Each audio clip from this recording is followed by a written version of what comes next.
জনগণের পাশে দাঁড়িয়েছেন। তিনি একটি স্লোগান দিয়েছেন, জনাব তারেক রহমান, একটি উদ্যোগ, একটি চেষ্টা এনে দেবে সচ্ছলতা, দেশে আসবে স্বনির্ভরতা। সেই স্বনির্ভর বাংলাদেশ গড়ে তোলার জন্য তিনি আজকে কাজ করছেন। ফ্যামিলি কার্ড, কৃষক কার্ড, আজকে মুয়াজ্জিম, ইমাম, খতিব, পুরোহিতদের জন্য সম্মানী ভাতার ব্যবস্থা করেছেন এবং বৃক্ষরোপণ কর্মসূচি গ্রহণ করেছেন, মৎস্য চাষ করছেন। আজকে সেই স্বনির্ভর বাংলাদেশ হবে।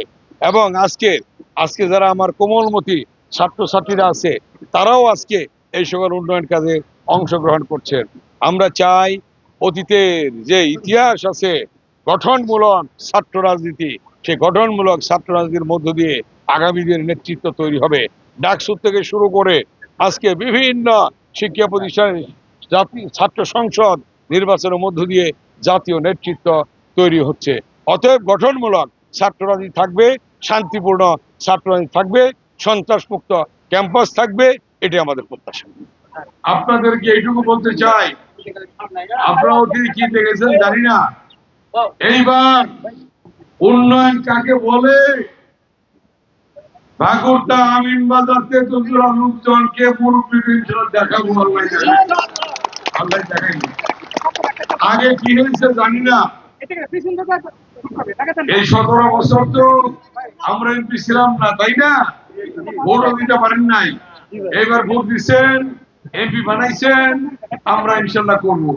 আমাদের মাননীয় প্রধানমন্ত্রী তারেক রহমান নির্বাচনের পূর্বে যে প্রতিশ্রুতি ব্যক্ত করেছেন, সেই প্রতিশ্রুতি অনুযায়ী আজকে ফ্যামিলি কার্ড দেওয়া হচ্ছে, কৃষক কার্ড দেওয়া হচ্ছে, ইমাম, মুয়াজ্জিন, খতিবদের জন্য, আজকে পুরোহিতদের জন্য সম্মানী ভাতা দেওয়া হচ্ছে, খাল খনন কর্মসূচি শুরু হয়েছে, উন্নয়ন শুরু হয়েছে। আমরা জনগণের সেবা করি। আমাদের মাননীয় প্রধানমন্ত্রী জনাব তারেক রহমান জনগণের সেবা করেন। আমার শ্রদ্ধ মুরব্বীরা, আপনারা আমার জন্য যেটা করেছেন আমি এই ঋণ শোধ করতে পারবো না, তবে আপনাদের সেবা করার সুযোগ পেয়েছি, আপনাদের সেবা করবো ইনশাআল্লাহ। ঠিক আছে? আপনারা দোয়া করবেন আমরা যেন সেটা করতে পারি। আমি আমিন বাজারে 8টা রাস্তা উদ্বোধন করে আসলাম। আমিন বাজারে 8টা রাস্তা এখন উদ্বোধন করে আসলাম।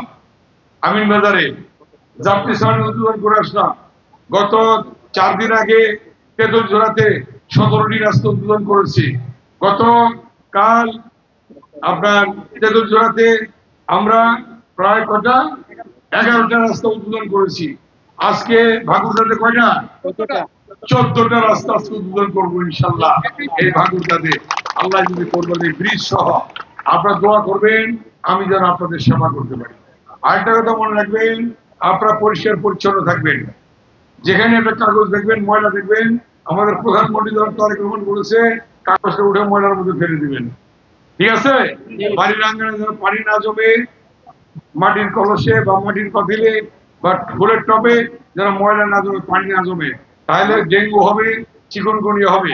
এদিকে আপনারা খেয়াল রাখবেন দয়া করে। ঠিক আছে?